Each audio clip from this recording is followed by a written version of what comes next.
Assalamualaikum warahmatullahi wabarakatuh. Kembali lagi bersama saya, Muhammad Arif Julfi, mahasiswa Ilmu Ekonomi Syariah semester 6.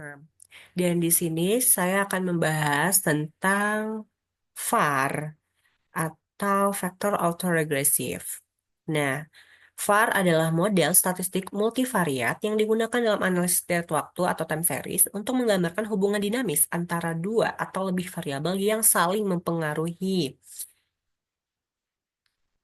Semua variabel dalam sistem VAR dianggap sebagai variabel endogen, sehingga setiap variabel diprediksi berdasarkan nilai masa lalu dari dirinya sendiri dan variabel lain dalam sistem tersebut.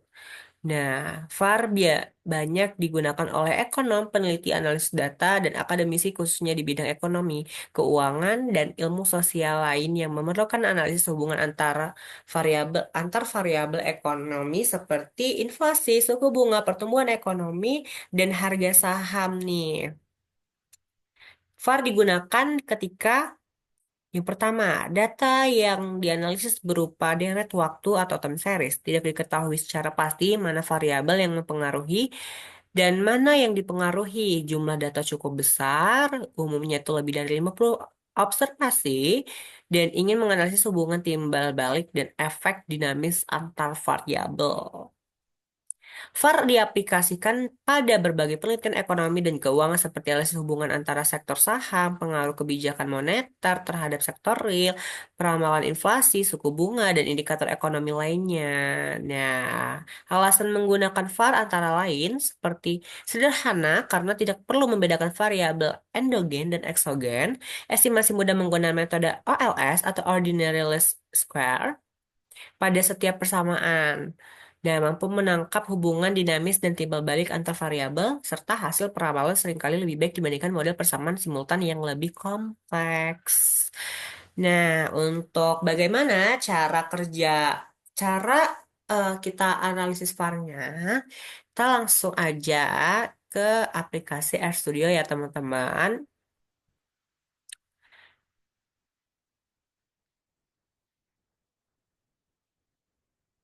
Baik, di sini sudah kelihatan ya mungkin.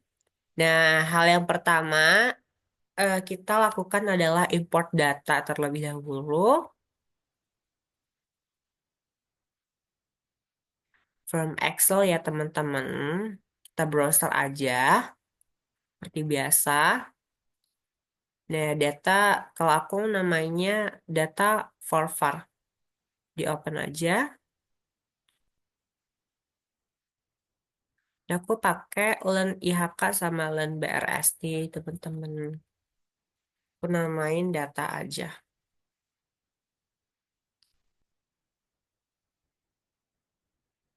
Oke. Dia dari tahun 2010 sampai 2019 per bulan ya teman-teman.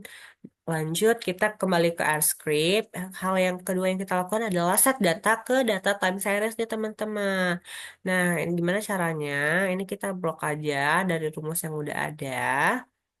Kita blok dan kita run. Oke, udah. Setelah itu kita mau lihat nih data yang udah kita set nih. Kita blok dan kita run aja ya. Oke, di sini udah kelihatan ya teman-teman. Datanya itu ada dari LAN IHK dari Januari 2010 sampai 2019 nih, sama halnya juga dengan LAN BRS nih. Nah, setelah itu kita mau lihat visualisasi datanya. Kita tinggal plot datanya, plot TS data.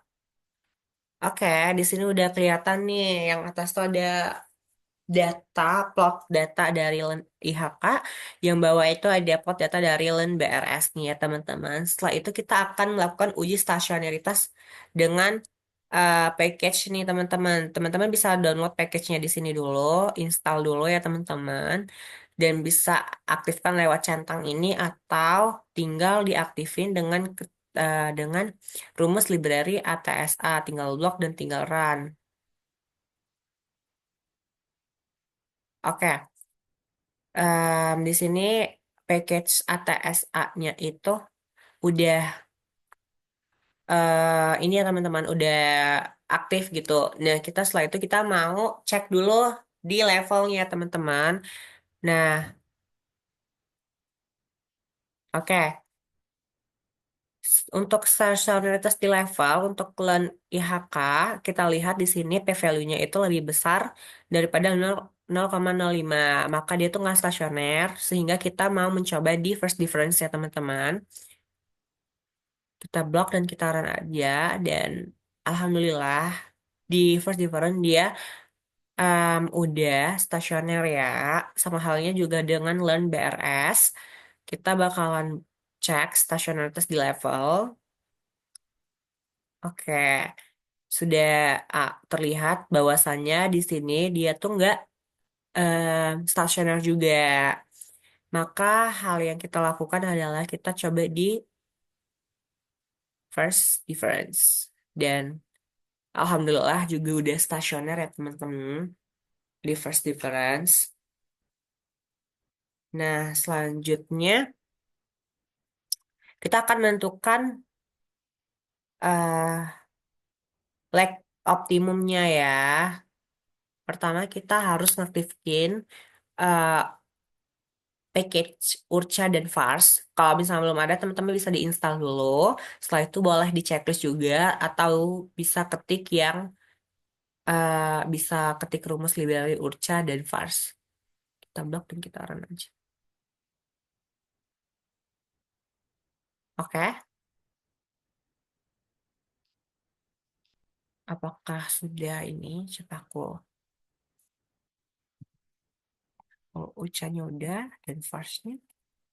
Oke, udah aktif ya teman-teman.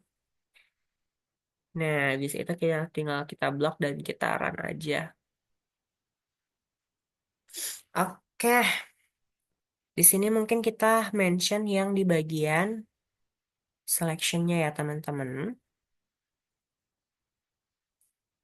Nah, berdasarkan eh, kriteria EIC dan FPE ya, itu lag optimal untuk model VAR adalah lag ketiga, tapi berdasarkan kriteria HQ dan SC, lag optimal adalah lag kedua.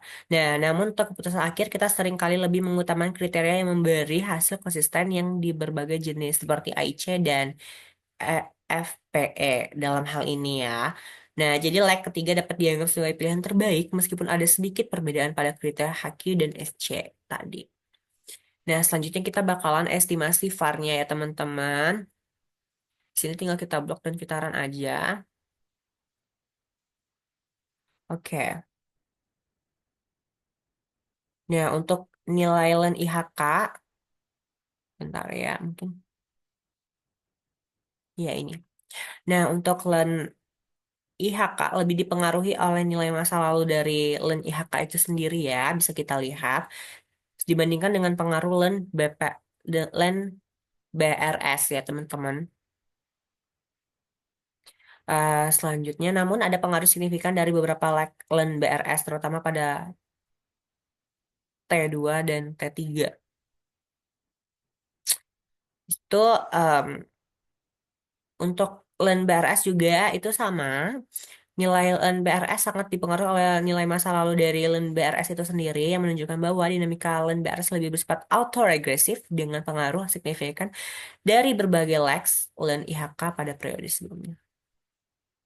Ini memberikan gambaran bagaimana masing-masing variabel saling mempengaruhi satu sama lain dalam model VAR dengan lag 3. Setelah itu kita bakal ke cek kestabilan.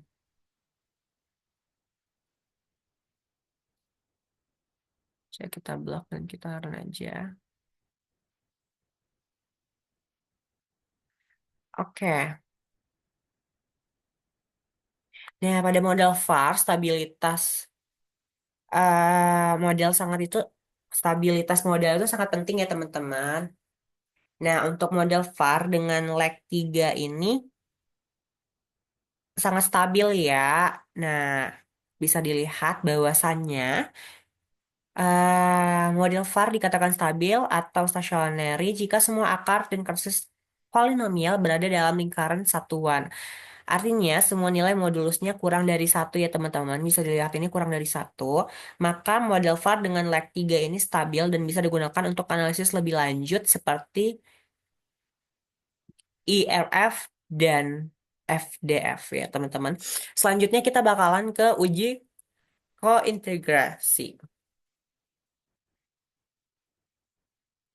Nah, kita blok dan kita run aja. Nah, berdasarkan hasil uji Johansson, menunjukkan tidak ada hubungan kointegrasi antara len IHK dan len BRS ya, teman-teman. Nah, tidak ada kesimpulan jangka panjang antara kedua variabel ini, teman-teman. Artinya lebih cocok dianalisis menggunakan VAR, bukan VECM. Jadi cocok ya untuk VAR nih yang lagi kita bahas nih dari datanya ini. Nah, nah bisa kita lihat untuk eh, nilai statistiknya itu yang ini tuh untuk R0 untuk nilai statistik 19,2 itu lebih kecil dari critical value-nya ya. Ini sama halnya juga untuk R kurang dari satu sama dia. Jadi itu berarti tidak ada lebih dari satu satuan hubungan kointegrasi. Jadi cocok ya untuk di VAR ya teman-teman. Oke, karena dia udah cocok nih menggunakan metode VAR nih, maka kita akan estimasi ulang model VAR-nya. Nah, ada ini karena untuk memudahkan ya, aku udah punya apa rumus-rumusnya itu tinggal kalian bisa mungkin contoh-contohin aja ya. Ini kita blok dan kita run aja. Oke,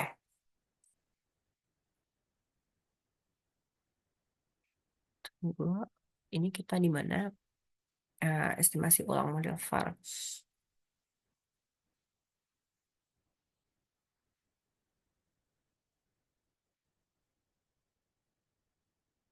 Nah, bisa kita lihat nih untuk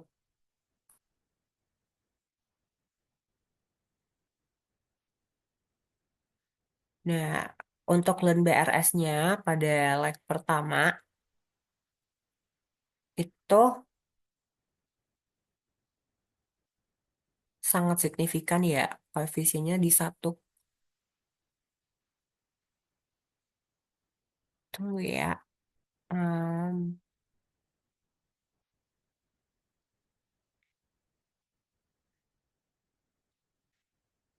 eh, oke,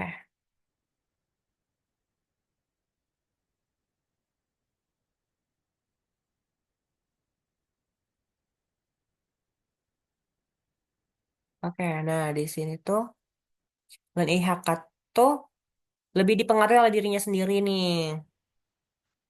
Kesimpulan sementaranya dan len BRS sangat dipengaruhi oleh nilai masa lalunya sendiri. Tidak ada pengaruh signifikan. Oke, setelah kita ini estimasi ulang, sama halnya kayak tadi, kita bakal mulai ini nih cek auto korelasi dulu dan cek normalitas serta cek heteroskedastisitas ini karena memang dalam model VAR tuh diharuskan ngeceknya dulu. Nah, kita blok dan kita run aja. Oke, di sini nilai untuk hipotesis nolnya adalah tidak ada autokorelasi residual serta H1-nya tuh ada autokorelasi residual. Nah, bisa kita lihat juga p-value-nya itu 0,5493 dan ini lebih besar dari 0,05, maka gagal tolak H0. Nah, artinya tidak terdapat auto korelasi di residual model VAR-nya. Model VAR sudah memenuhi asumsi bebas autoregulasi sehingga valid untuk dianalisis selanjutnya. Seperti itu. Lanjut kita ke normalitas. Kita blok dan kita run aja. Nah, di sini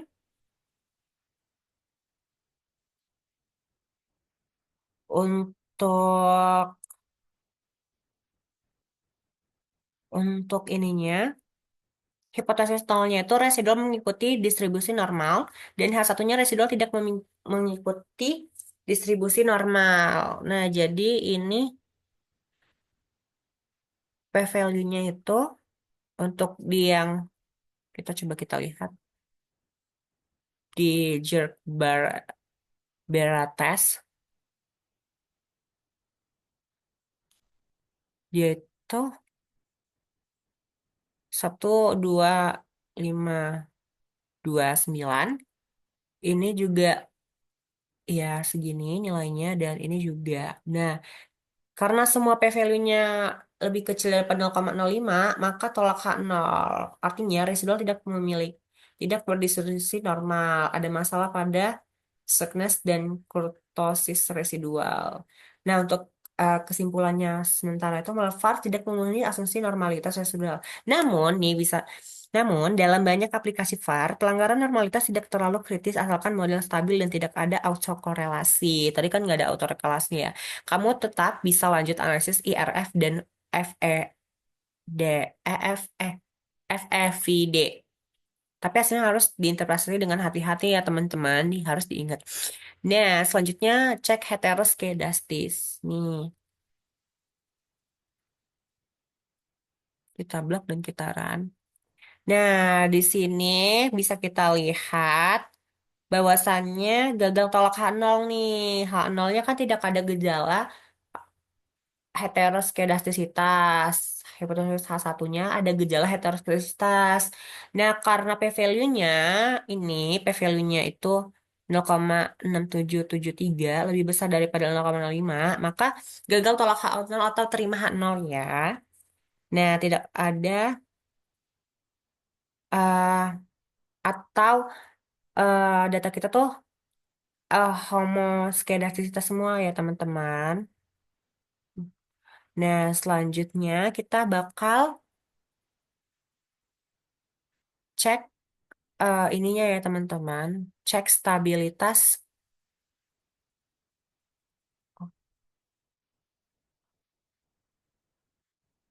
cek kestabilitas akar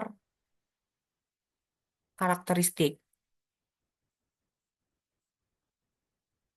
Nah, kita blok dan kita run aja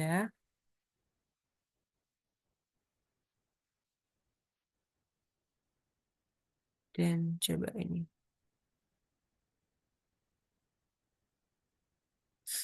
Oke.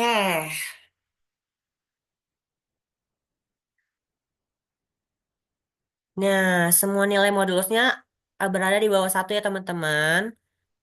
Nah, kayak yang tadi aku bilang, modal memenuhi syarat kestabilitas VAR sehingga analisis seperti ERF dan FED dapat dilakukan. Nah, setelah itu semua titik-titik akar ini jatuh di dalam lingkaran satuan ya teman-teman. Lingkaran imajiner yang mengonfirmasi kestabilan ya teman-teman. Nah, selanjutnya kita bakal uji Granger causality. Nah, kita yang ke uji Granger yang len IHK dulu.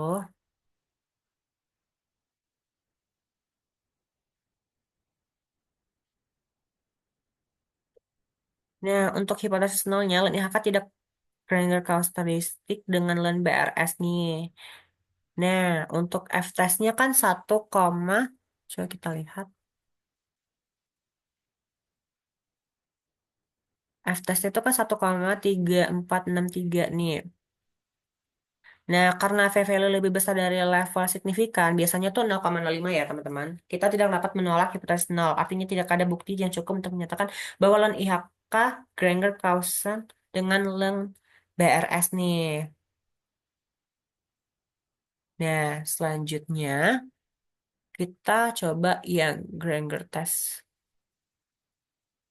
yang BRS. Nah, F-testnya itu 0,4512. Nah, p-value yang lebih besar dari 0,05 menunjukkan bahwa tidak kita juga tidak dapat menolak hipotesis nol. Dengan demikian, tidak ada bukti yang cukup untuk menyatakan bahwa Len BRS Granger Clausen dengan Len IHK nih. Nah,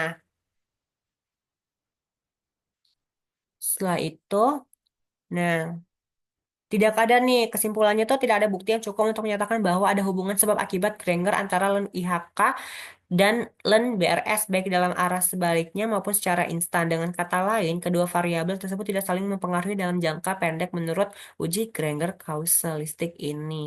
Selanjutnya kita akan ke analisis IRF ya teman-teman.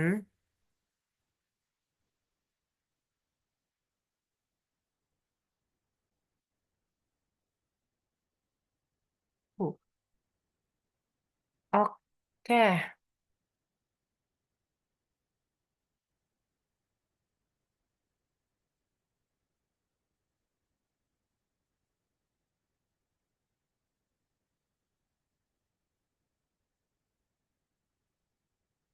nah untuk ininya bisa kita lihat, bentar ya.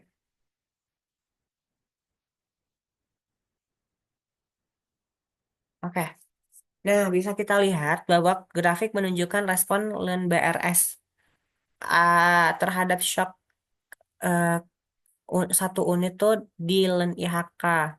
Nah, garis hitam ini itu tuh menunjukkan respon utama, sedangkan garis merah putus-putus itu adalah batas atas dan batas bawah dengan confidence interval itu 95%.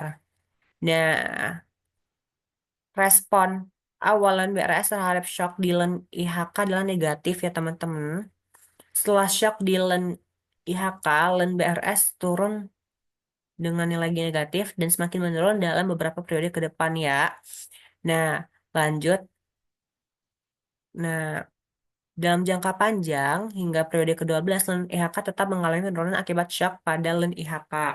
Nah, kesimpulannya itu adalah shock kenaikan di LEN IHK, harga konsumen, menyebabkan penurunan harga beras atau LEN BRS, terutama dalam jangka pendek hingga menengah. Efek ini cukup kuat di awal periode. Selanjutnya kita bakalan ke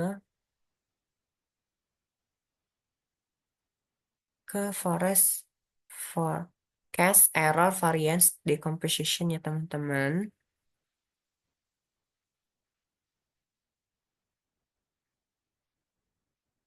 Oke, oke. Nah, untuk grafik atas yang FED untuk LUN IHK, sumbu horizontal menunjukkan periode ke depan nih 1 sampai 12 dan sumbu vertikal menunjukkan proporsi variance error yang bisa dijelaskan oleh masing-masing variabel. Untuk warna hitam menunjukkan kontribusi dari LUN IHK itu sendiri terhadap errornya, sedangkan abu-abu LUN BRS menunjukkan kontribusi dari LUN BRS terhadap error di LUN IHK. Nah, hampir seluruh varian prediksi error untuk LUN IHK dijelaskan oleh dirinya sendiri atau LUN IHK. Pengaruh dari LUN BLS setiap error LUN IHK itu sangat kecil sepanjang horizon ya teman-teman, hampir nggak kelihatan. Serta untuk yang grafik yang bawah, FEFD untuk LUN BRS itu sama seperti yang di atas. Horizon 1 sampai 12 itu adalah untuk sumbu presentasi.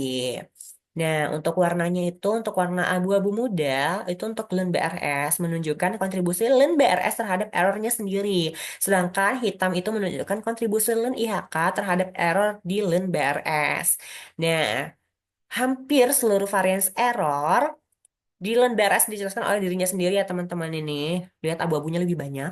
Pengaruh LUN IHK terhadap error di LUN BRS juga sangat sedikit ya teman-teman. Nah, kedua variabel ini sangat tidak banyak saling mempengaruhi.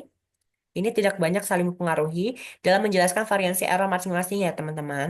Serta model ini menunjukkan dominansi pengaruh diri sendiri, self-explanatory untuk kedua model.